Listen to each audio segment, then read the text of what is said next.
बोलो श्री प्राणनाथ प्यारे की जय। बोलो श्री सतगुरु महाराज की जय।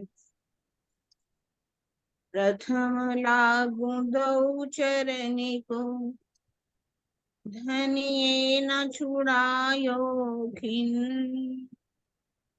लाख तली लालेड़िया, मेरे जीव के ही जीवन।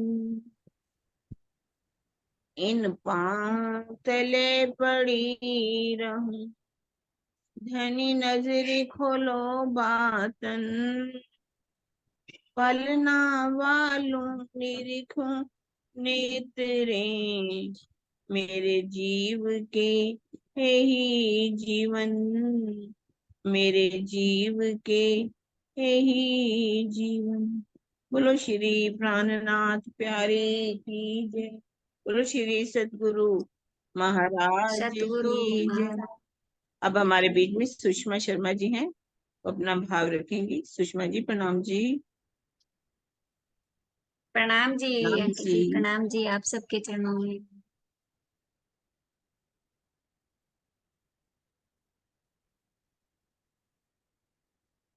बोलिए श्री प्राणनाथ प्यारे की जय, सदगुरु महाराज की जय। पहले आप पहचानो रे साधो, पहले आप पहचानो, पहले आप पहचानो रे साधो, पहले आप पहचानो।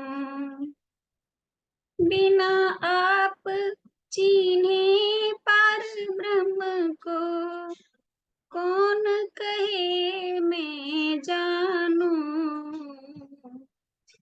पहले आप पहचानो रे साधो, पहले आप पहचानो। पीछे ढूंढो घर अपनों, कौन ठौर ठहरानो। पीछे ढूंढो घर अपनों, कौन ठौर ठहरानो।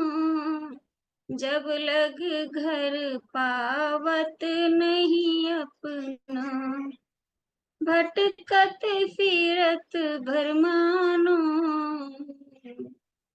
पहले आप पहचानो रे साधो, पहले आप पहचानो। पांच तत्व मिल महल रचो है, सो अंतरिक क्यों अटकानो।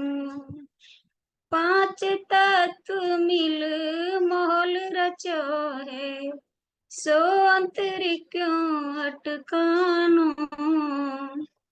या के आस पास अटकाव नहीं है, तुम जाग के संशय भानो। पहले आप पहचानो रे साधो, पहले आप पहचानो।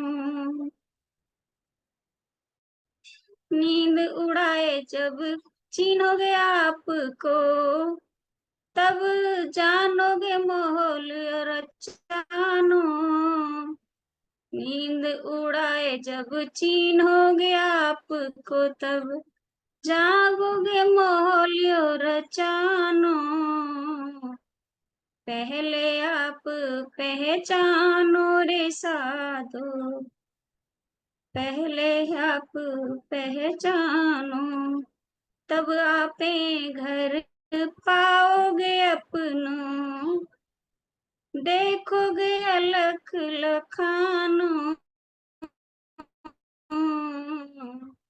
पहले आप पहचानो रे साधो, पहले आप पहचानो। बोले चाले पर कोई न पहचाने, परखत नहीं पर खानो, बोले चाले पर कोई न पहचाने, परखत नहीं पर खानो। श्री महामती कहें माहे बार खोजोगे, तब जाए आप ओलखानो, पहले आप पहचानो रे साधो, पहले आप पहचानो, बिना आप चीन्हे पार ब्रह्म को, कौन कहे मैं जानू, पहले आप पहचान साधो, पहले आप पहचानो। प्रणाम जी सभी सुंदर। हमारे कीर्तन का पहला ही प्रकरण, पहले आप पहचानो रे साधो, पहले आप पहचानो, बिना चीने आप पार ब्रह्म को, कौन कहे मैं जानू। बहुत ही सुंदर भाव। हमने इस प्रकरण को बहुत ही अच्छी तरह से भी किया। आज और भी अच्छा समझ आ रहा होगा सुंदर साथ को। अब आपने बोला तो हम शुरू करते हैं अपना चिरंतन ग्रंथ वाणी मंथन के द्वारा। प्रणाम जी सुंदर साथ जी। प्रकरण चल रहा है हमारा 21 चौपाई 3। शुरू करते हैं। तो प्रलय प्रकृति जब भई, तब पांचों 14 पतन, मोह अहम सबे उड़े, रहे सरगुण ना निर्गुण। जब महाप्रलय में इस संपूर्ण प्रकृति मंडल का प्रलय हो जाता है, तो उस समय पांचों तत्व, 14 लोक, सगुण निर्गुण सभी पदार्थ, अहंकार तथा मोह तत्व का विनाश हो जाता है। मोह सागर से असंख्य 14 लोकों के ब्रह्मांड उसी प्रकार उत्पन्न होते हैं जिस प्रकार सागर में पानी के बुलबुले। यहाँ तक 14 लोक का वर्णन तथ्य को समझने के लिए किया गया है। असंख्य उत्पन्न होते हैं। फिर क्या कह रहे हैं कि तब जीव को घर कहाँ रहो, कहाँ खसम वतन, गुर शिष्य नाम बहुतो धरे, पर ए सुध परी ना किन।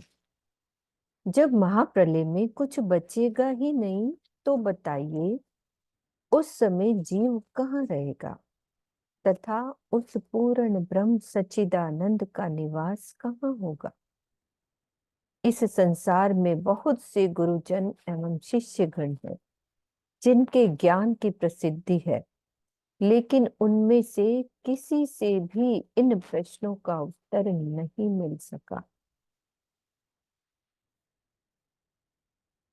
ऊपर तले माही बाहिर, खोजिया कईयों जन, निश्चल न्यारा सबन से, ए ठोर न पाई किन।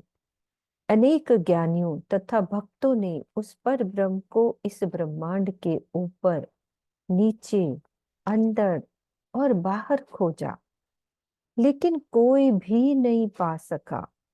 यह अखंड अविनाशी पर ब्रह्म तो इस जगत से सर्वथा न्यारा है। निराकार कासो कहिए, कासो कहिए निरंजन, क्यों व्यापक क्यों होसी फना, एता न कया किन। किसी ने स्पष्ट रूप से ये भी नहीं बताया कि निराकार और निरंजन किसको कहते हैं, किसे कहते हैं, तथा सभी पदार्थों में व्यापक रहने वाला निराकार भी कैसे नष्ट हो जाता है। भावार्थ में बताए कि आकार से रहित पदार्थ निराकार है तथा हाथ पैर आंख सिर आदि अंगों से रहित होने के कारण उसे निरंजन कहते हैं। अच्छा, आकार से रहित पदार्थ को क्या कहते हैं? निराकार। और हाथ, पैर, आंख, सिर आदि से रहित होने के कारण उसे निरंजन कहते हैं। मोह तत्व, मह तत्व, अहंकार, आकाश आदि निराकार है।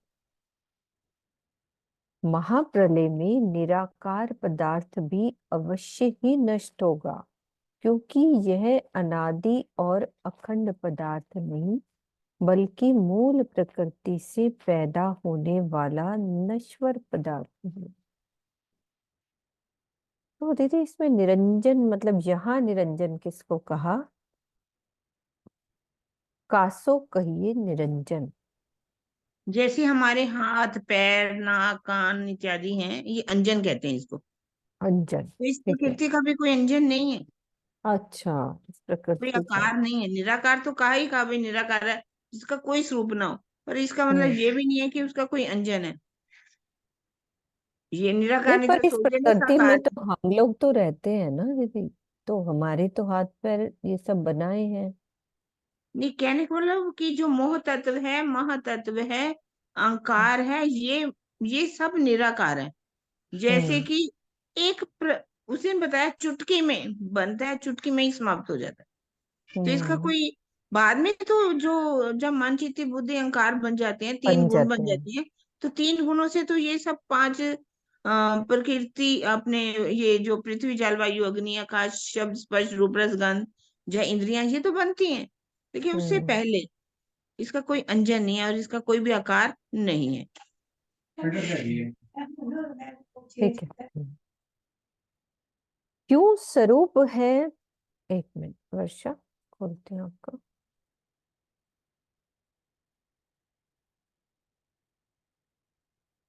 बोलो वर्षा, क्या कहना है?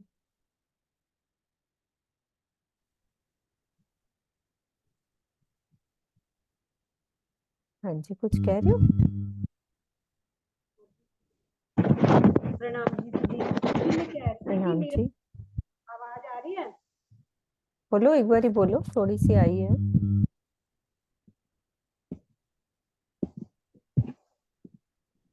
प्रणाम जी दीदी। मैं कह रही थी कि निरंजन का जो मतलब होता है ना, वो होता है कि जो आंखों से ना देखा जा सके।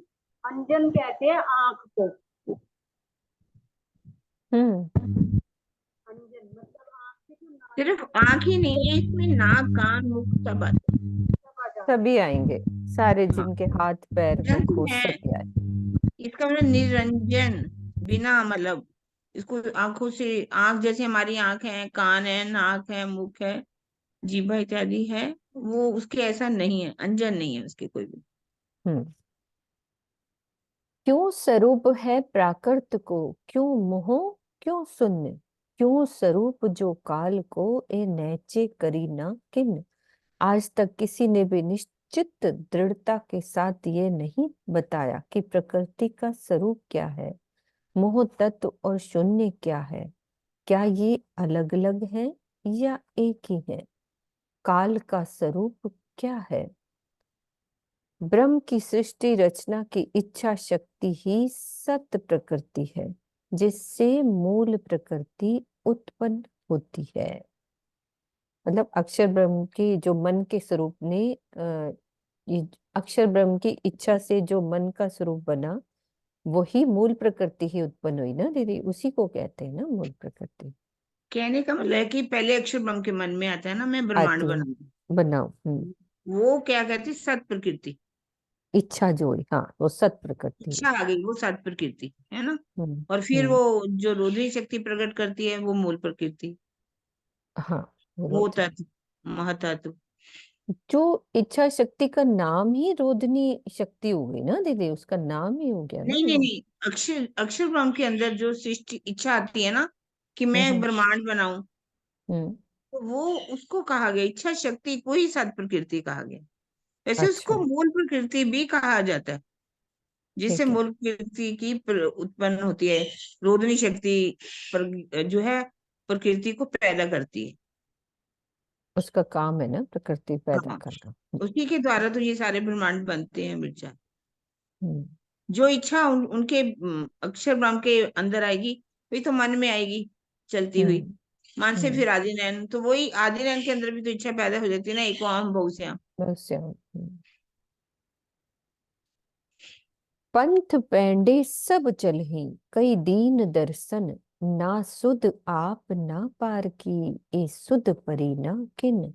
इस समय संसार में नाना प्रकार के मत मतांतर चल रहे हैं, जिनकी अलग अलग अध्यात्म संबंधी दार्शनिकता है, लेकिन उनमें से किसी को भी ना तो निज स्वरूप की पूरी पहचान हो पाई और ना ही अखंड धाम की पहचान हो पाई।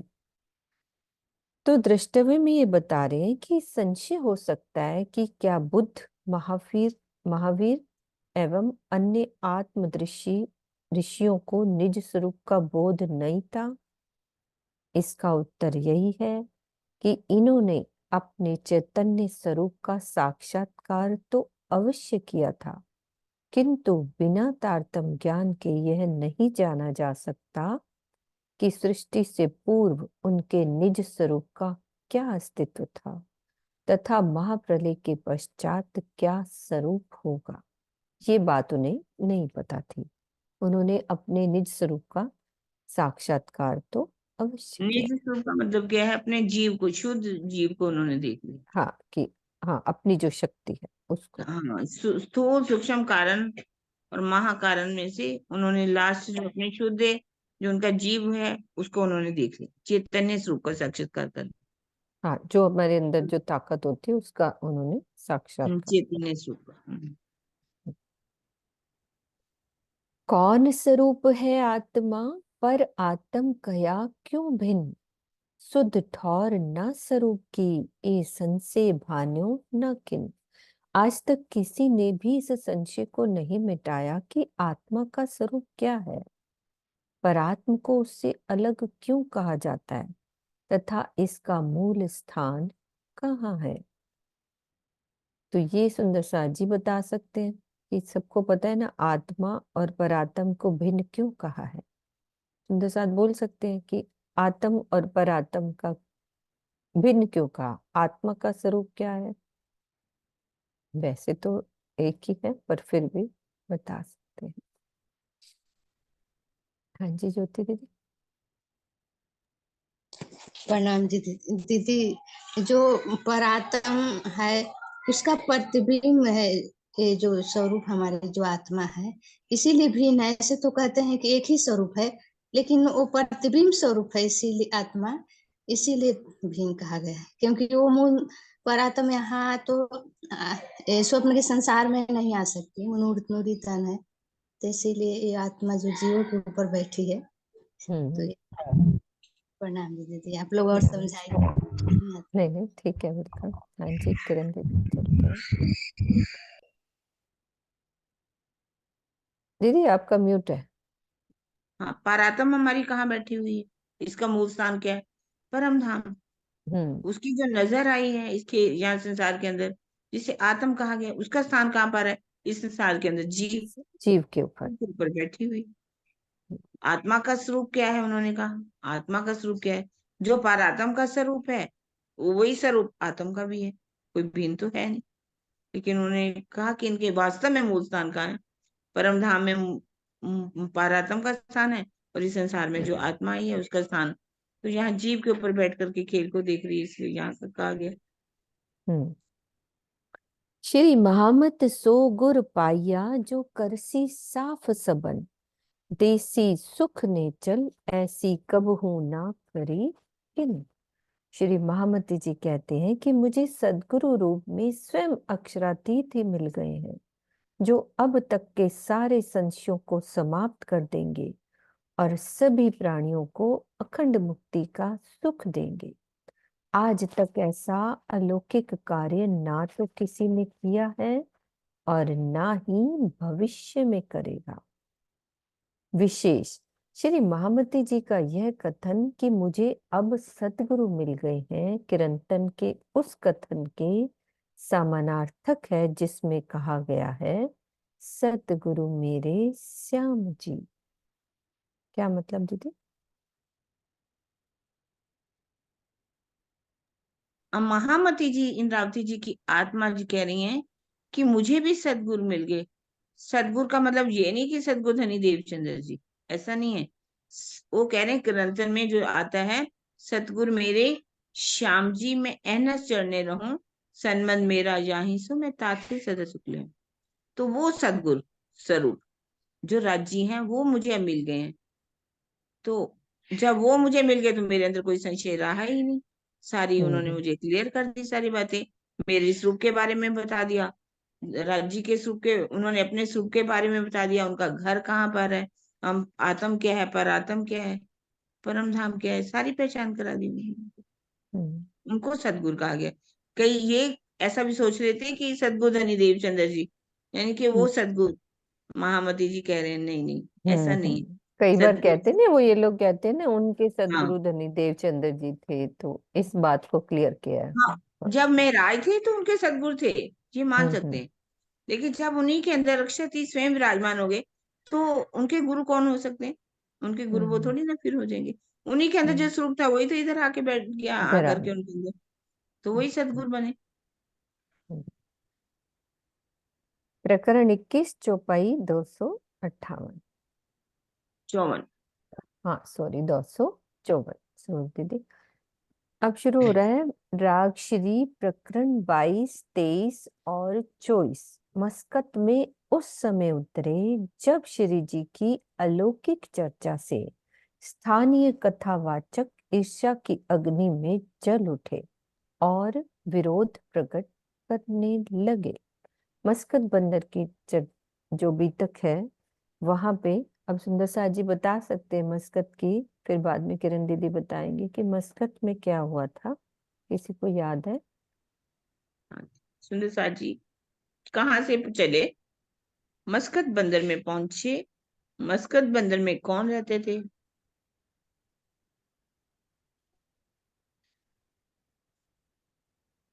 हाँ जी, हाँ विजय जी, विजय दीदी। बहन जी।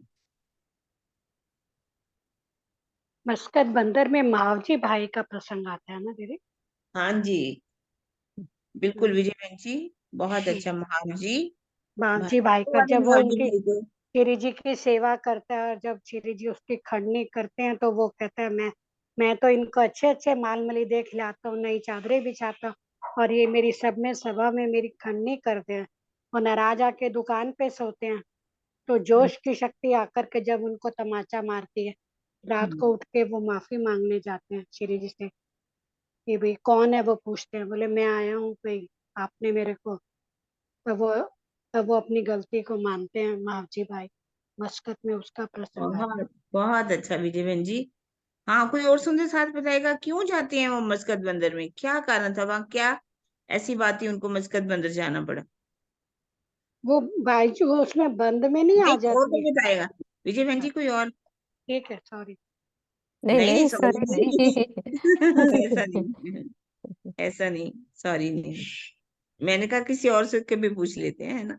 हाँ जी, हाँ जी, प्रणाम जी पावन। सुंदरता जी, प्रणाम दीदी। हाँ क्योंकि वो जी, उस भावना समय प्रधान पर जी। उस समय बाईजूराज बंद में थी, श्री जी उनको बंद से छुड़ाने के लिए जाते हैं। और दरोगा रोज आके एक आवाज लगाता है कि क्या तुम्हें अपनी ठकुरानी को नहीं छुड़ाना। और वो 70,000 लौरी मांगता है, इसलिए श्री जी मस्तक बंदर की यात्रा पर जाते हैं, क्योंकि उनको बाईजूस को बंद से छुड़ाना था। और ऊपर राधा बाई भी सब बंद में थे जो बाईजूराज के साथ थे। मस्तक बंदर जाने का श्री जी का यही मुख्य कारण था। यही कारण था। ये प्रकरण भी क्यों उतरे, तो प्रकरण क्या बता रहे हैं कि क्यों उतरे, कारण क्या था? क्योंकि उस समय वहां पर सुंदर साथ जो था बहुत ज्यादा माया में खोया हुआ था।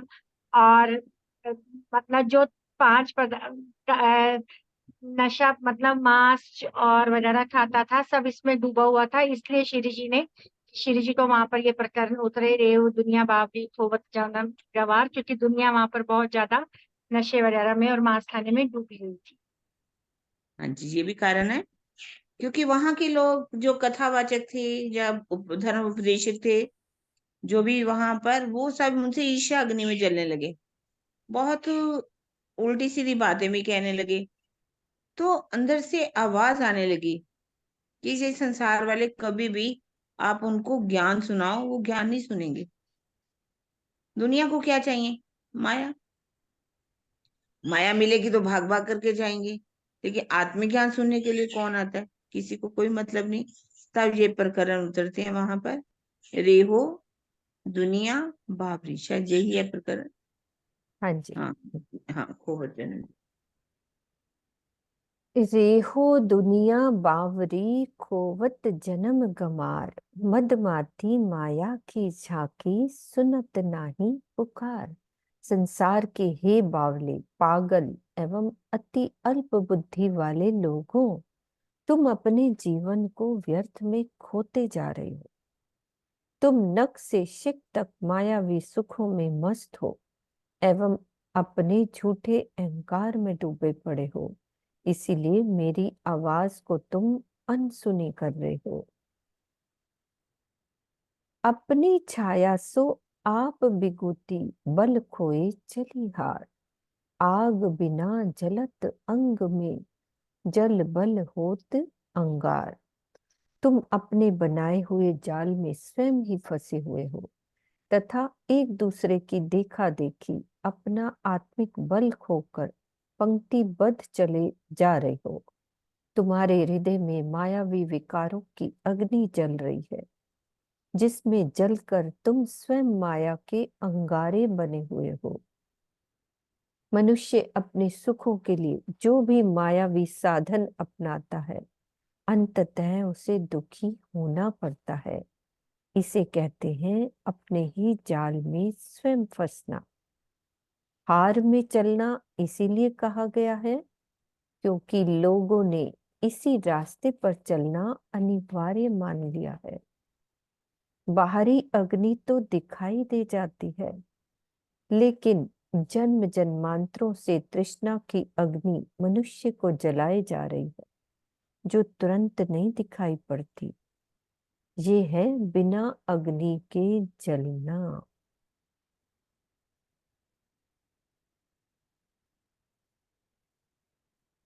सत्य शब्द को कोई ना चीने, सुने हृदय नहीं संभार। समझे साध जो आपको देखे, तामे बड़ी अंधार। इस संसार के लोगों के हृदय सूने हैं, इसीलिए ये लोग मेरे अखंड ज्ञान की महत्ता को ना तो जानते हैं और ना ही सुनना चाहते हैं। जो लोग अपने को बहुत बड़ा संत महात्मा समझते हैं, उनके अंदर भी माया का अंधकार फैला हुआ है। रे यामे केते आप कहावे स्याने, पर छूटत नहीं विकार। सयानप लेके कंठ बंधाए, या छल रच्यो है नार। इस जगत में कुछ लोग बहुत बुद्धिमान माने जाते हैं, लेकिन वे अपने को मायावी विकारों से अलग नहीं कर पाते। बुद्धिमता का फंदा उनके गले में लिपटा होता है और वे परम तत्व से वंचित हो जाते हैं। माया ने इस तरह का छल रच रखा है। यद्यपि भावार्थ में बता रहे हैं कि यद्यपि अन्य योनियों की अपेक्षा मानव की श्रेष्ठता का विशेष कारण क्या है? बुद्धि है। किंतु यदि बुद्धिमता से मनुष्य केवल धर्म ग्रंथों का शब्द ज्ञान ग्रहण कर ले और विरहा प्रेम तथा समर्पण आदि गुणों से रहित हो, तो भी प्रीतम नहीं मिलते। वो कह रहे हैं कि यदि इतनी बुद्धि से, मतलब दिमाग तो राजी ने इस मनुष्य तन में दिया ना, और यदि इस बुद्धि का इस्तेमाल करके सभी धर्म ग्रंथों का ज्ञान भी ग्रहण कर ले, लेकिन यदि उसके अंदर विरहा प्रेम और समर्पण नहीं है, तो भी प्रीतम नहीं मिलते। इस प्रकार समर्पण, श्रद्धा और प्रेम से रहित बुद्धिमता भी प्रतिष्ठा के बंधन में डालकर माया का फंदा बन जाती है। इसमें बहुत बड़ी बात, अच्छी अच्छी बात कही गई है। क्योंकि धर्म ग्रंथों का ज्ञान ले लो, कितनी भी बुद्धि आ जाए आपको, बुद्धि है आपके पास, धर्म ग्रंथों का ज्ञान ग्रहण कर ले, यदि हमारे अंदर प्रेम, समर्पण, विरहा नहीं है, तो ये ज्ञान भी हमारे लिए कोरा है, हमारा हृदय और भी कठोर हो जाएगा। क्योंकि ज्ञान जब बहुत ज्यादा हो जाता है, उसमें किस में पड़ जाते हैं, प्रतिष्ठा के चक्कर में फंस जाते हैं कि मुझे प्रतिष्ठा मिलनी चाहिए, ये बहुत अच्छी चर्चा करते हैं, या बहुत अच्छा इनको ज्ञान है, क्या इनको सब कुछ याद है। पर यदि प्रेम के बिना ज्ञान भी अधूरा है, समर्पण के बिना ज्ञान अधूरा है, विरह के बिना ज्ञान अधूरा है। इसलिए ये गुण भी हमारे अंदर, श्रद्धा, प्रेम, विरह का रस होना बहुत जरूरी है। ये बात बहुत अच्छी बताई है। कोरा ज्ञान हम लेते जाएं अभी भी, यदि हम प्रकृति कैसे बनी, क्या एक एक चीज को बताने लगे, क्योंकि यदि हमारे अंदर ये सब नहीं है तो इसका भी कोई फायदा नहीं है। दुनिया वाले तो समझेंगे इनको बहुत अच्छा ज्ञान है, ये तो क्या जबरदस्त वो बता तो दे। दीदी यहाँ पे जिसकी बुद्धि होगी वो फटाफट समझ ही जाता है ना, कईयों को हाँ, पूरा एकदम याद हो जाता है। अब जिसके वो याद होने से क्या ही फर्क पड़ेगा। बस प्रतिष्ठा हो जाएगी ना, बस और कुछ नहीं। ये प्रतिष्ठा, मार प्रतिष्ठा पैदारो जो दगा दे बीच ध्यान। वो कहते हैं ऐसी प्रतिष्ठा को क्या मारो, जूतियों से मारना चाहिए। क्या करना है, प्रतिष्ठा कौन लेना। बड़े बड़े परमहंस हुए, उन्होंने प्रतिष्ठा को नहीं चाहा, लेकिन आज थोड़े से ज्ञानी भी हो जाते, उनको प्रतिष्ठा की अग्नि जल जाती है उनके अंदर। और यदि ये प्रतिष्ठा के चक्कर में आप फंस गए तो समझो आप खाई में गिर गए। फिर क्या। हाँ जी नरेश जी।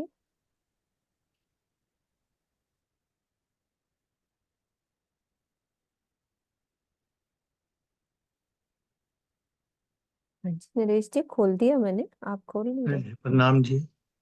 एक बड़ी अच्छी इसमें सिखापन तो है ही है, जैसा बताया उन्होंने कि बिना विरह, प्रेम और समर्पण के किसी भी ज्ञान का कोई फायदा नहीं, सब धर्म में से। और एक बड़ी अच्छी सुबह राज जी ने बताई है कि वे प्रतिष्ठा की चाहना की वजह से खोवे जोश, खोवे, किरण दीदी को पूरी आती होगी, बंदगी, बंदगी। और और खोवे धनी की दोस्ती।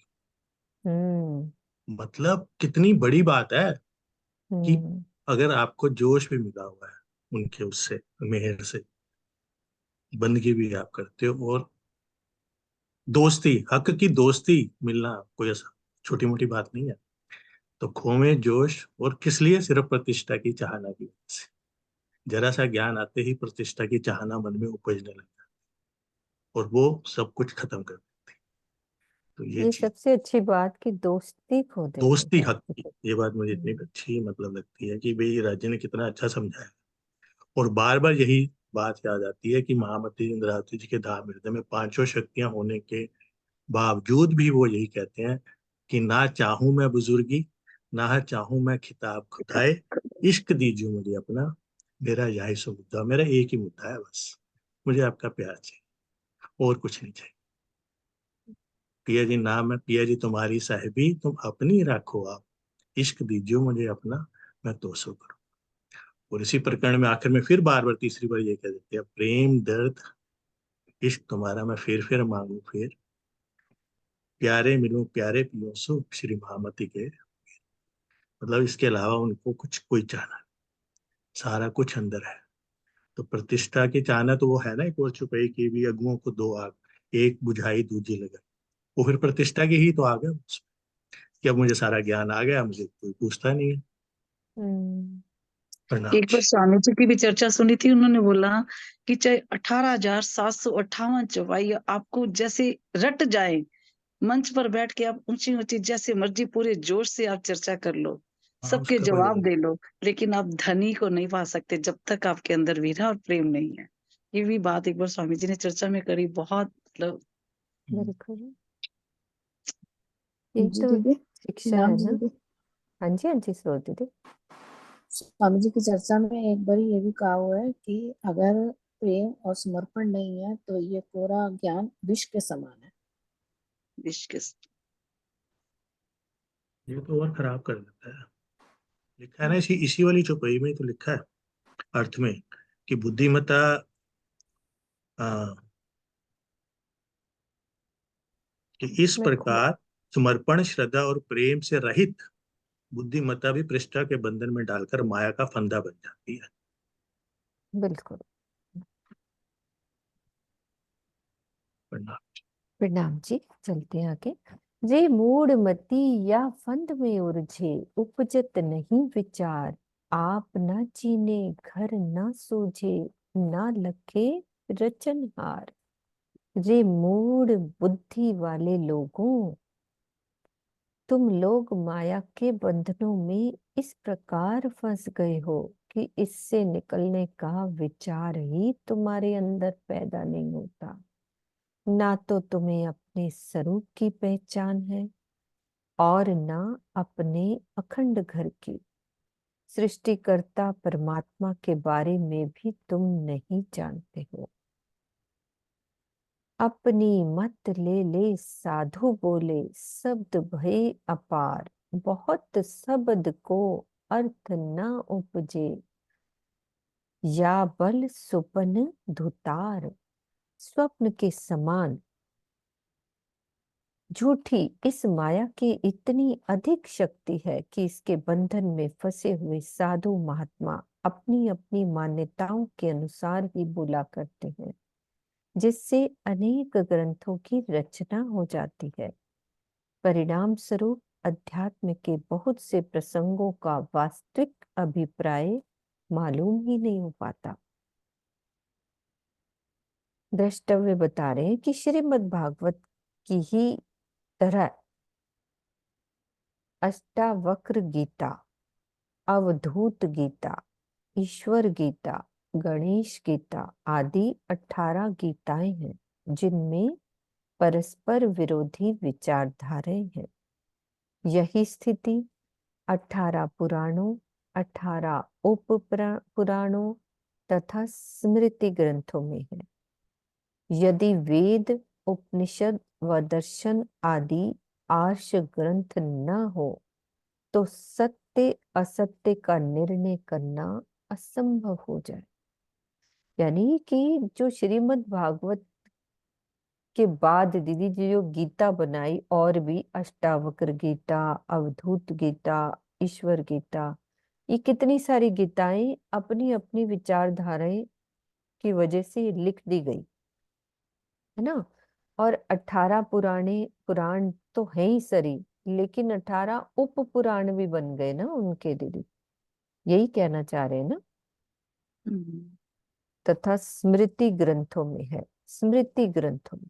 नहीं, जैसे 18 गीता है ना, हाँ उसी हाँ, तरह 18 पुराण भी है, 18 उपपुराण भी है, स्मृति ग्रंथ भी है। तो अच्छा। सबके अंदर मतलब परस्पर विरोधी विचारधाराएं हैं, एक दूसरे एक की दूसरे बात को को काट रहे हैं। काटती हैं बातें। लेकिन हम्म, यदि वेद ना होते, उपनिषद ना होते, दर्शन ना होते, आर्ष ग्रंथ ना होते, तो सत्य वास्तव में क्या है, सत्य क्या है, फैसला नहीं हो पाता। क्योंकि उसमें कभी कहीं किसी को परमात्मा बता दिया, तो कभी कहीं किसी को परमात्मा बना दिया। हर हर एक ग्रंथों में, गीताओं में अपने अपने इष्ट बना दिए। विचार कर। तो परस्पर विरोधी विचारधाराएं होगी ना। तो कौन फैसला करता कि वास्तव में सत्य क्या है? सत्य कौन कराता है? वेद, उपनिषद और दर्शन। हम्म। यामे सतगुरु मिले तो संशय भाने, पैंडा दिखावे पार, तब सकल शब्द को अर्थ उपजे, सब गम पड़े संसार।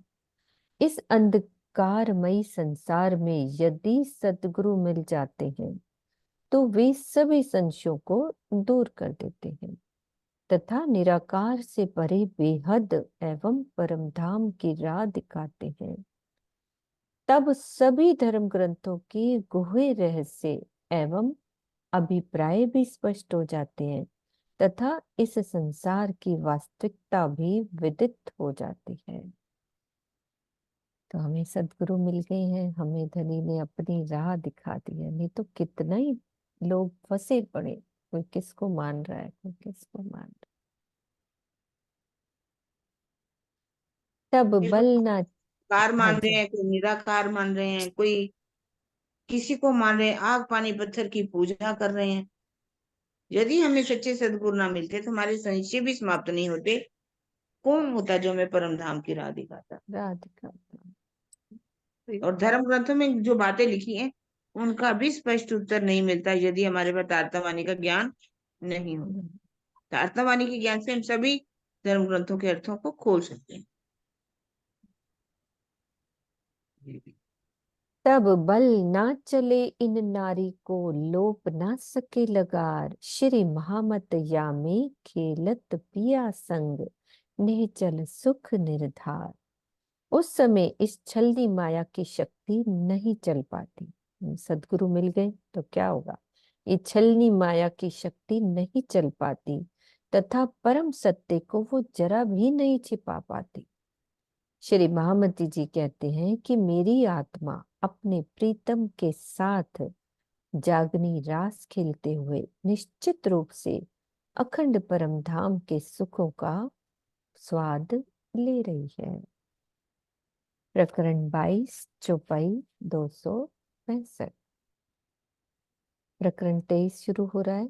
राग गौड़ी वही है, वहीं पे उतरा था नहीं दीदी, मस्कत में ही वहीं के ही है ये 21 22 23। रेहो दुनिया को तू कहाँ पुकारे, ए सब कोई है सियाना। ए मदमाती अपने रंग राती, करत मन का मान्या। श्री महामती जी स्वयं को संबोधित करते हुए कहते हैं कि इस संसार में हर कोई बुद्धिमान है, तुम उन्हें व्यर्थ में ब्रह्म ज्ञान का उपदेश क्यों दे रहे हो? इस संसार के लोग अपने अहम में डूबे हुए तथा मायावी सुखों में मस्त हैं। सभी लोग अपने मन के अधीन होकर कार्य कर रहे हैं।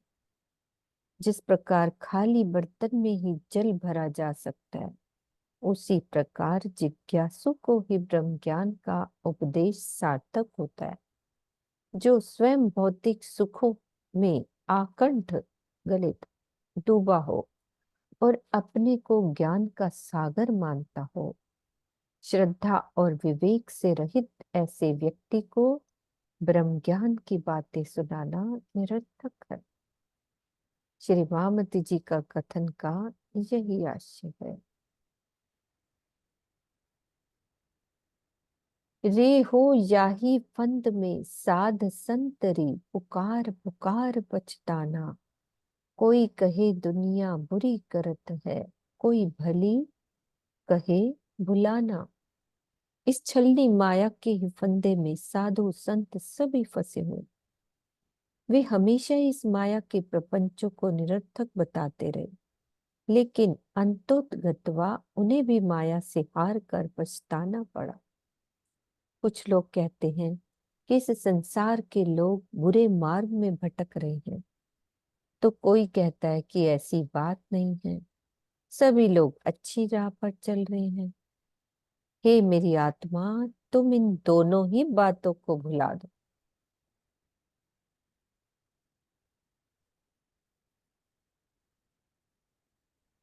मतलब अपनी अलग ही चाल है ना, ये दुनिया की बातों से मतलब ही नहीं।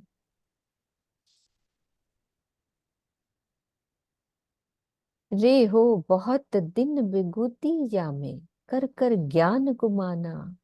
चुप कर चतुराई लिए जात है, तू ना कर निंदा ना बखाना।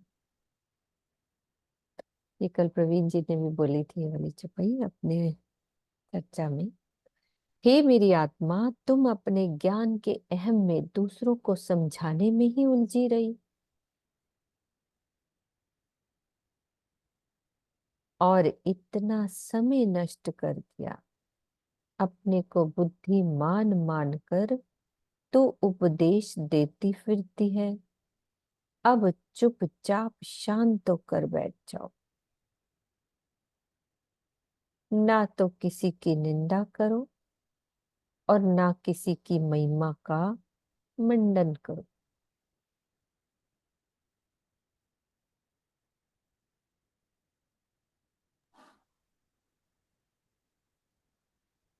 यहाँ ज्ञान के अहम का तात्पर्य घमंड करना नहीं है।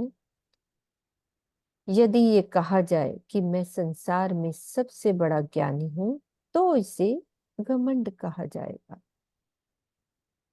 यह मैं का तामसिक रूप है जिसे गर्व भी कहते हैं।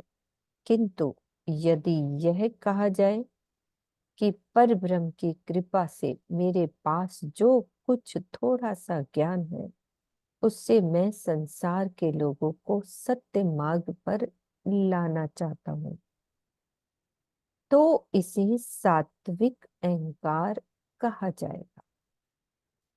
मस्कत बंदर में मायावी लोगों के विरोध के कारण श्री महामती जी ने दुखी मन से सात्विक अहंकार को भी छोड़ने के लिए कहा।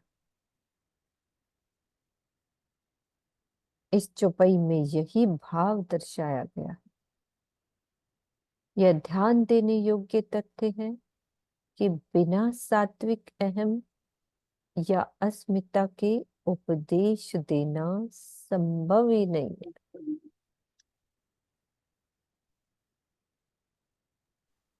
कल परवीन जी ने इसके ऊपर कितना अच्छा बोला था ना, हाँ बिल्कुल। है ना? जब वो कह रहे कितना थे अच्छा कि बोला। मेरे को बहुत दुख ही मन से हम्म, कहना पड़ता है कि आप मुझे आदर नहीं कहते हो, है ना, मुझे मुझे सम्मान मत देते। कहा करो।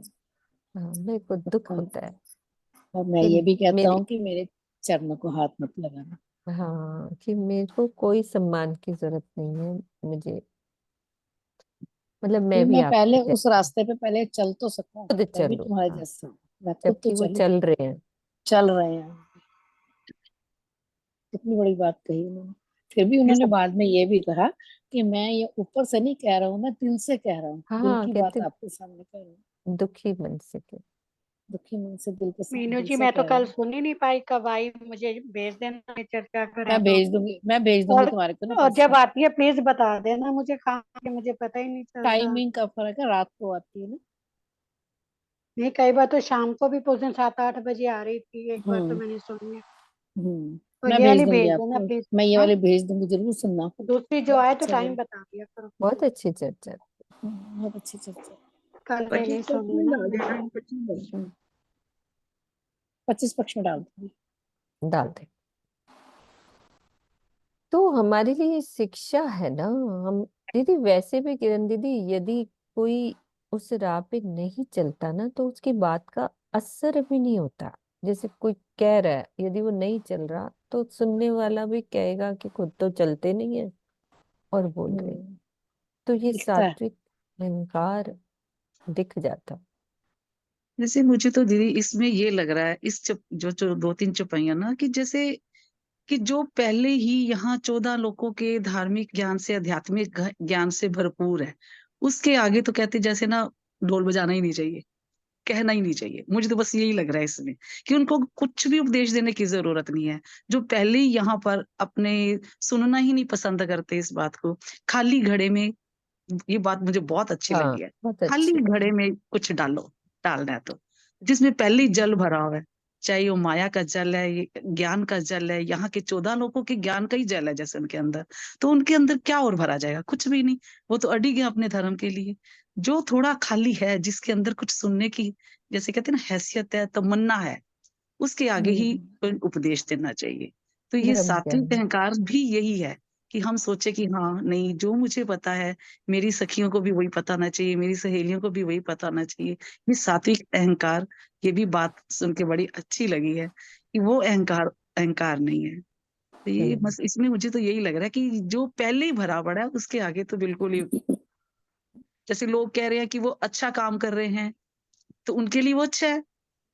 लेकिन कुछ लोग ये कहते हैं कि वो मार्ग से भटक रहे हैं, जैसे हम कह देते हैं ना कि वो कहाँ हाँ भटके हाँ पड़े हैं। ये हमें इन दोनों बातें बातों से। आई हैं। हाँ, दोनों बातें आई कि हम जैसे कह देते हैं कि कहाँ ये इसी ज्ञान में ही भटके पड़े हैं, 14 लोगों के अंदर ही भटके पड़े हैं, कर्म कांड में भटके हुए हैं। तो वो कुछ कह रहे हैं कि नहीं, ये तो बहुत सही दीवानी है, चल ये रहे तो हैं। बहुत सही ज्ञान ले आए, उसके पास तो बहुत ज्ञान है, तो बहुत परमात्मा को मानती है। तो यही दोनों बातें आज ना पूरी इस तीनों चौपाइयों में ये नहीं बहुत अच्छा अच्छी तरह से वर्णन क्लियर किया। हुई। जी। बहुत अच्छे से क्लियर किया। प्रणाम जी। हम्म। हाँ जी नरेश जी। जी प्रणाम जी। वो जो शीतल जी ने कहा ना, उस पे थोड़ा सा ऐसा नहीं है कि जिसका पहले भरा हुआ हो। बहुत सारे एग्जाम्पल्स आए हैं अभी तक में। चिंतामणि का एग्जाम्पल ले लो आप, कितने ज्ञानी थे, कितने शिष्य थे। ये नहीं है, राज्य की मर्जी है कि किस जीव पे उन्होंने रूह बिठा रखी, जाके धनिये पकड़े हाथ। तो इतना ज्ञान, इतने शिष्य होने के बावजूद भी उन्होंने इस ज्ञान को लिया ना। और पर दूसरा एग्जाम्पल मैं आपको दूं, कितने बड़े वो थे हरजी व्यास पंडित है, जिनकी फिर वो एक माली ने जाके सेवा करी थी, जिसने मरते वक्त कह दिया था कि मैं अगर हाँ कह देता हूँ तो ना नहीं कोई कह हरिदास, सकता, कोई ना हाँ। हर तो हरजी बताओ व्यास, वो कितना, हरजी हाँ व्यास। कितने बड़े ज्ञानी और वो। तो वो ऐसा नहीं है पर ये। नहीं, इस चौपाइयों में तो यही बात मुझे समझ आ रही है, जैसे ऊपर कहा है, नहीं नहीं, देखो दोबारा वो मुझे तो उन्होंने ये लिखा बाकी है किरण कि दीदी अगर आधा बताएंगे। जल किसी का भरा हुआ है उसे खाली करो हमें। और उसका मतलब ये है कि अगर कोई सामने वाले की पूरी बात आप सुनो, वो किसी भी धर्म से हो, और इसमें टाइम लगता है। सीधे मैं आपको एग्जांपल बताऊं अपने, एक एग्जांपल, 2 मिनट लगेंगे। मैं दिल्ली मेरठ अप डाउन करता था, और रोज शाम को जब वापस आते थे 3 घंटे का सफर होता था। उस समय क्या होता था कि वो लोग अपनी आरती करते थे पूरी, जैसे करते हैं सनातन धर्म वाले, कभी शेरा माते वाली, कभी कैसी आरती, ठीक है। उसके बाद उनका प्रसाद बांटा, और प्रसाद बनता था। अब मेरे को राज्य ने जो सिखाया हुआ था कि भी एक सुहागनी है जो इस धर्म से एक बड़ी ताकत मिली है, मैं किसी का प्रसाद नहीं ले सकता। हम अपने धनी की अंगनाएं हैं तो अपने ही धनी का प्रसाद लें। प्रसाद बंटता था, और मैं ले तो लेता था, क्योंकि उसकी भावनाएं भी नहीं खराब करनी होती। जो दे रहा है उसको भी दिल दुखता है कि अगर हम उसको प्रसाद मना करते हैं। मैं चुपचाप ले लेता। उसके बाद क्या हुआ कि ठीक है, लेके रखे रखता था। साथ में मेरा एक फ्रेंड, सारे बैंक के मैनेजर थे, बैंक की बस। थोड़ी देर बाद मैं उसे देता था। कुछ दिन तक वो ये सोचता रहा कि भाई क्या कारण। एक दिन कहता है, भाई गिरधर तेरे को कोई दोस्त बन चुके थे तो सारे, कहते तेरे को शुगर है। मैंने कहा नहीं, क्योंकि बूंदी का प्रसाद था। कह रहे यार तो अकेले बैठे हुए, तो रोज प्रसाद या तो मुझे दे देता है या तो साथ वाले को दे देता है, ऐसी क्या कहानी। तो मैंने कहा इस पे थोड़ा कारण है, अगर तुम्हारे पास जिस दिन टाइम होगा तो मैं बताऊंगा। और वो भी अपना जैसे जनरली शेरा वाले को भी मानता था, राम भगवान को भी, कृष्ण को भी। उसका यही आंसर था, किसी को भी मान लो, हो जा रहा तो नहीं है। कई महीने बीत गए, अब वो प्रसाद तो चुपचाप मेरे से लेने लगे। मैं ले लेता था, साथ वो बैठा ही होता था, हम इकट्ठे एक ही सीट पे पीछे बैठते थे। फिर एक दिन कहता है, नहीं यार आज मुझे बता। टाइम उसके दिल में राजी ने डाला, तब उसको मैंने सारा बताया। पूरे 5, 5:30 से शुरू हुआ और 8 बज गए, हम दिल्ली आ गए। और उसने सारा सब, उसके दो फायदे हुए। एक तो समझ आ गया, उसे कह रहा ठीक है आप कहाँ जाते हो। मैंने कहा पीतमपुरे, हमारा दिल्ली में मंदिर है। कहता लो मैं पीतमपुरे ही रहता हूँ। वो पीतमपुरे मंदिर भी आया, उसने सेवा भी दी, और उसके बाद वो आने लग गया। एक एग्जाम्पल बता रहा हूँ मैं। और उसके बाद वो दूसरी बात है, उसके बाद उसका कांटेक्ट वो अपने आप फिर आगे चलने लग गया। लेकिन उसके बाद फिर वो ना तो जो प्रसाद बांटने आता था ना, उसके बाद उस बात के बाद उसे खुद ही कहता था यार गिरधर का प्रसाद मुझे दे। वो चुपचाप दे देते थे। तो ऐसा नहीं है कि जिसके अंदर राज्य ने जाके धनिये पकड़े हाथ इच्छा जगानी, वो अपने आप आपके पास लेके आएंगे। चाहे वो चिंतामणि जैसे महाज्ञानी हो, पंडित जो दूसरा भी बताया आपने वो ऐसे हो, तो वो सब तरह से। और हमारी जो रूहें हर हर वर्णों में, हर ज्ञानियों में बिल्कुल। और कई ऐसे भोले भाले सुंदर साथ में भी आई हुई हैं जिनको कुछ मतलब वो एक ही बात जानती है सिर्फ, तुम दुल्हा मैं दुल्हनी और न जानू बात, इश्क सो सेवा करो बस, हमें और कुछ नहीं पता, आप हमारे धनी और मैं। और राज्य की अपनी अपनी, किस जीव को कितना ज्ञान के देना, कितना उसके अंदर रखना, कितना। प्रणाम जी। यहाँ पर प्रसंग अनुकूल देखना पड़ेगा। ये प्रसंग की हरजी बात है व्यास नरेश की जी। किस्सा अपनी आपने जो जगह, बात कही, चिंतामणि की बात। हाँ, और यहाँ मस्कत बंदर में वहां के लोग बिल्कुल सुनने को तैयार ही नहीं सुनने थे। को तैयार नहीं थी। यहाँ इसलिए जब प्रसंग वो इतना चल ज्ञान रहा है। सुनाने पर भी उनको कई की बातें, पखंडी ना जाने क्या क्या शब्दों से प्रयोग किया, तो अंदर से एक विरह से ये प्रकरण उतरे कि ऐसे लोगों को रे हो दुनिया को तू कहाँ पुकारे। मतलब रे हो दुनिया बावरी को वो तो जन्म गवार। तो ये प्रसंग अनुकूल कहा जाएगा। यहाँ जो बात कही गई है, आपकी बात अपनी जगह बिल्कुल ठीक है, और जो शीतल जी ने कही वो भी अपनी जगह बिल्कुल ठीक है। जो यहाँ पर भाव लेना पड़ेगा वो वही लेना पड़ेगा। हाँ, ठीक है, जो आपने बिल्कुल इंटरेस्टेड नहीं बात है सही उसको की। तो कोई सुनाने का फायदा नहीं, वो तो बस हाँ, वही इंटरेस्ट। बात कह रहे हैं, वो तो शीतल ने प्रसंग वो अनुकूल दूसरे लेना हिसाब पड़ता से है ना कहा। हर बात को। हाँ जी।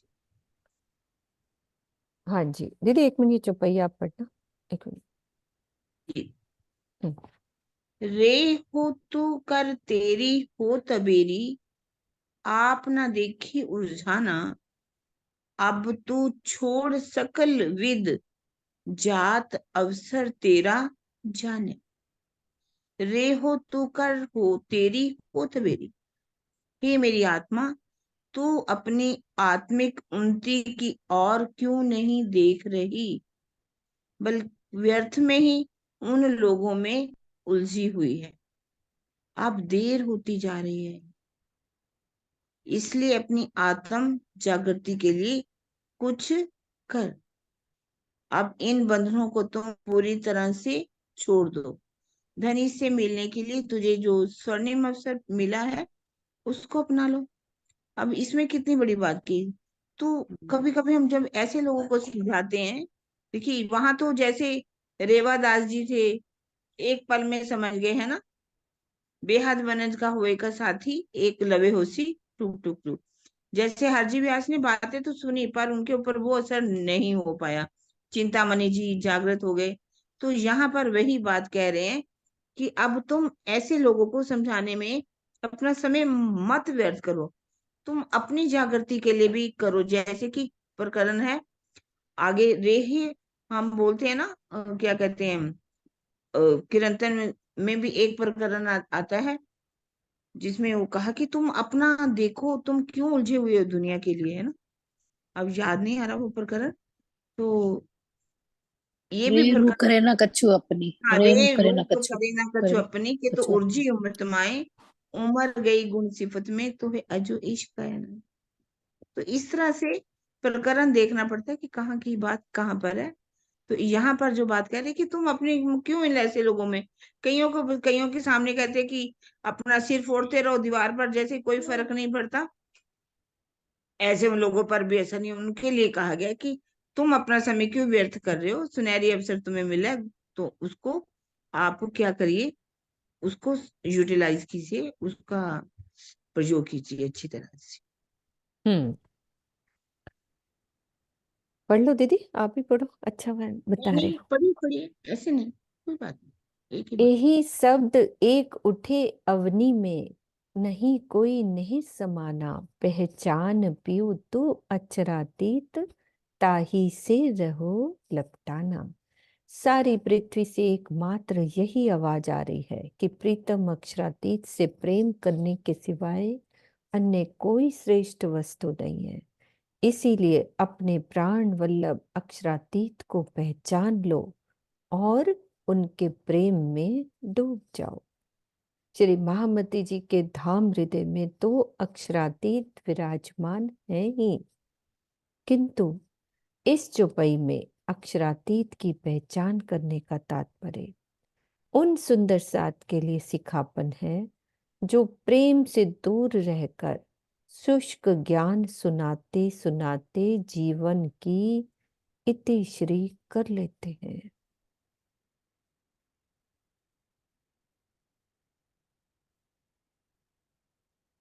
बहुत बड़ी सिखापन है इसमें। सही बात। पहचान शुष्क, अब बहुत से ऐसे हैं, इतना ज्ञान सुनाएंगे, इसे सुनाएंगे जैसे वो बहुत प्रेम में डूबे हुए हैं, पर वास्तव में दिल का जिनका, आप कहते हैं कि जिनका दिल प्रेम में डूबा होगा ना, वो अंदर बाहर से एक जैसे होंगे। उनका अंदर भी वैसा ही होगा, बाहर भी वैसा ही होगा। ऐसा नहीं कि बाहर तो प्रेम दिखाए और अंदर छल बल भरा हुआ, और ज्ञान ऐसा ऊंचा ऊंचा सुनाए जैसे उनके जैसा कोई ज्ञान ही नहीं है। तो ज्ञान के लिए प्रेम का होना जरूरी है। तभी तो कहा, यही शब्द उठत यमनी में, ना कोई नेह समाना, पहचान पियो तो अक्षरातीत, याही से रहो लपटाना। अपने प्रीतम के प्रेम में डूब जाओ, ये सब अवसर आपको मिले। हम्म।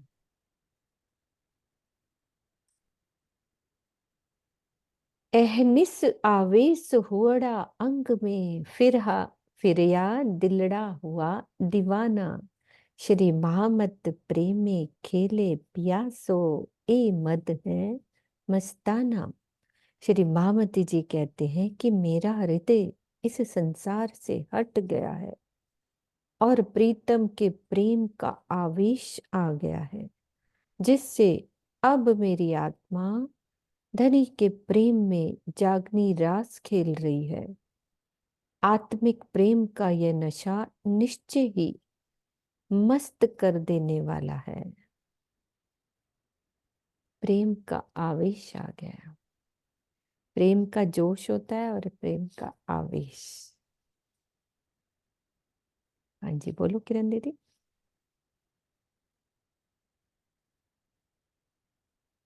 अनम्यूट करो, आपका म्यूट है। इतना प्यारा बोल रहे हैं। मेरा दिल प्रीतम का दीवाना हो गया है, मैं नशे में डूब चुकी हूँ। अब तो मुझे यही करना है, धनी से प्रेम करना, प्रेम में डूबना है, उनकी पूर्ण पहचान करनी है। और वास्तव में यही हमारा लक्ष्य भी यही होना चाहिए, प्रीतम के प्रेम में डूब जाना। जब प्रेम आएगा तो धनी का दीदार होगा, आवेश तो आएगा ही। आवेश कब आएगा? प्रेम का आवेश। उनके अंदर तो आवेश आया ही आया। उनका आवेश जो है पांचों शक्तियों के साथ है, साक्षात धाम धनी का स्वरूप है। और हमारे अंदर जो आएगा वो प्रेम का आवेश आएगा। जैसे हम स्वरूप सुंदर संकुल में भी बोलते हैं, ये देख आवे दर्शन जोश आवेश। दर्शन का जोश और आवेश आना। आवेश तो सिर्फ उन्हीं के अंदर आया, धनी देवचंद्र जी के अंदर और मेराज जी इंद्रावती जी के आत्म के अंदर। हम ये भी नहीं कह सकते प्राणा जी के अंदर। प्राणा जी किसको कहते हैं? वो तो स्वयं ही अक्षरातीत है, तो उनको नहीं कहना चाहिए हमें। तो ये कहेंगे महाराज जी के अंदर जो इंद्रावती जी की आत्मा है, उनके अंदर ही आवेश आया। बाकी सबके अंदर क्या आता है? प्रेम का आवेश, दीदार की चाहना, दीवाना हो जाना, मस्ताना हो जाना, प्रेम में डूब जाना। ऐसा ही होना चाहिए। अब ये प्रकरण अब पूरा हो गया, आप कल करेंगे हाँ बाकी, जी, है ना? हाँ मैं जी, शुरू हाँ जी, करूंगी। टाइम भी हो गया, चुप इधर आते हैं। हाँ। दीदी एक अहनिस, क्वेश्चन है मेरा। हाँ जी, हाँ जी, जरूर। अ, किसी का भी देखो, कोई क्वेश्चन है, कर सकते। हाँ जी दीदी, वो ना मुझे ये पूछना है कि जो निज बुद्ध है वो किस में आई थी? निज बुद्ध तो इंद्रावती जी के अंदर आई, है ना? और धनी देवचंद्र जी के अंदर जागृत बुद्धि थी। जागृत बुद्धि थी ना? हाँ, और निज बुद्ध उनमें आई थी? बस यही क्वेश्चन है। ऐसा है, निज बुद्ध भी थी, पर उसका थी, ये कह सकते हो, ऐसा नहीं कि नहीं थी, क्योंकि परम धाम का वर्णन तो वो भी करते थे, करे था, किया था है ना? उन्होंने। पर जो निस्बत, जैसे कि इश्क की हकीकत का वर्णन तो उन्होंने किया, इश्क की मार्फत का वर्णन नहीं कर पाए। नहीं कर सके। निस्बत की हकीकत का वर्णन तो किया, लेकिन निस्बत की मार्फत क्या है, वाहिदत की हकीकत का वर्णन तो किया, लेकिन वाहिदत की मार्फत क्या है, बात क्या है? वो नहीं वर्णन कर सकते। हाँ, तो नहीं, अगर निज कहने में, अगर कोई आवे चर्चा में ये बात अज्ञान, कहता है। हाँ जी, कोई, हाँ जी, बोलो दीदी, बोलो। हाँ, निज बुद्ध आवे अज्ञान, तोलो ना छूटे मोह, आत्म तो अंधेर में, सो बल बुद्ध बिना ना होए। मतलब निज बुद्ध, जागृत बुद्धि, निज बुद्धि राज्य की कृपा के बिना, मेहर के बिना नहीं आ सकती, नहीं उनके हाँ, आगे से ही आती है। मतलब यही था ना कि धनी देवचंद्र जी के अंदर आई या नहीं आई, क्योंकि यहाँ पर किसी ने चर्चा में ये बोला कि इंद्रावती जी में जैसे में राज ठाकुर के अंदर सब पांचों शक्तियां आई तो उनमें निज बुद्ध भी आई। तो वहां पर उनकी बहुत खंडनी की गई इस बात की, बहुत ज्यादा, मतलब उनको मंच पे ही जैसे कह दिया बहुत कुछ। तो ये चीज थोड़ा मुझे लगा कि निज बुद्ध तो थोड़े धनी देवचंद्र जी की भी आई तो ही उन्होंने वर्णन किया, तो ये किस हम्म बात को काटा इन्होंने? बस वो थोड़ा सा ये बात हुई थी, मैं तभी पूछना ऐसा चाहती थी। ऐसा कि नहीं आई, ऐसा नहीं, क्योंकि उन्होंने भी वर्णन तो किया ही ना। हम्म। वैसे उनको बस बुद्ध अवतार कहा गया, क्योंकि उनके अंदर वैसे जागृत बुद्धि ही आई, जागृत बुद्धि आई। जागृत बुद्धि से। पर ऐसा नहीं कि उनको बिल्कुल ही निज बुद्धि नहीं आई, लेकिन जो हम्म, शोभा इंद्रावती जी को मिली, वो हाँ, श्यामा जी को नहीं मिल पाई। बस ठीक है, यही था प्रश्न। प्रणाम जी। वो मार्फत का वर्णन नहीं कर पाए, है ना? हकीकत ठीक का है। वर्णन तो किया। हाँ जी, सुंदर सा जी, चुप्पी दोहराते हैं।